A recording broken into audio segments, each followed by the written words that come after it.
मोडा आहे तुझ्यासारखा उच्च तू खानदानी नाही. हे बघ, इथे राहायचं असेल तर या घराचे काही नियम आहेत, ते पाळावे लागतील. पत्रीसारख्या जागी सवय नाही आपल्याला, आपण चाललो.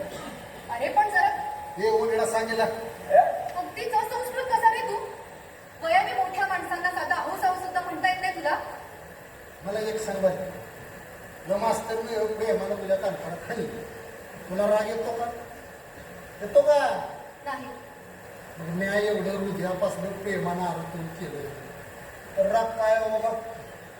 त्या उदापरीच भावना महत्वाची, नाहीतर तोंडानं म्हणायचं अहो आणि मनात जोडानं हाणू खावं, असली संस्कृती.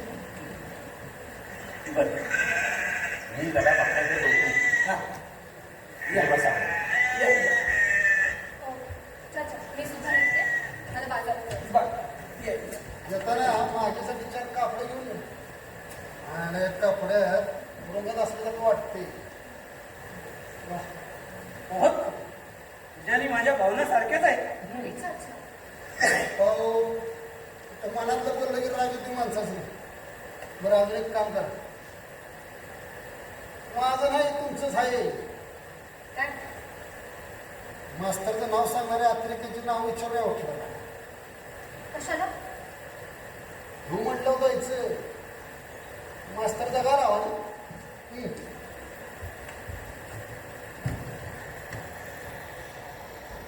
पण खुश आहोत तुझ्या. अरे म्हणून सांगतो, माझा ऐका. मी देतो त्याला प्रशिक्षण बंदुका चालवायचं, गुढीला गुढीच उत्तर दिलं पाहिजे. त्याने काय होईल?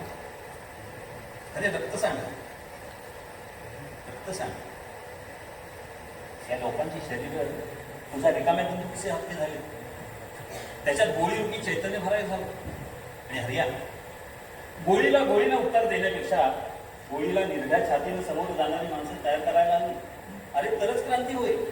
एक वेळ गोळ्या संपतील, पण माझ्यासारखी माणसं मरूनही संपणार नाही. सगळ्या जगातली माणसं 10 वेळा म्हटली, इतक्या गोळ्या माणसानंच तयार करतोय. तुझ्या भेकत तत्वज्ञानाने फक्त माणसं म्हणतील, क्रांती होणार नाही.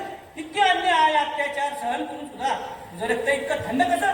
रक्तातून वाहणारा देश तुझं कसं नाही? अरे त्याच्या अंगात रक्त असत तर ना म्हणतो, त्याच्या अंगामध्ये बकरीचा दूध असता की हा गरम केलं तरी उठून जाणार नाही म्हणतो.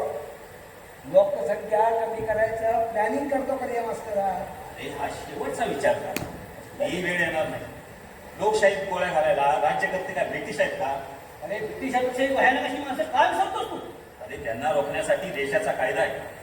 त्यासाठी तुम्ही आम्ही कायदा हातात घ्यायची गरज नाही. कायद्याची बाहुली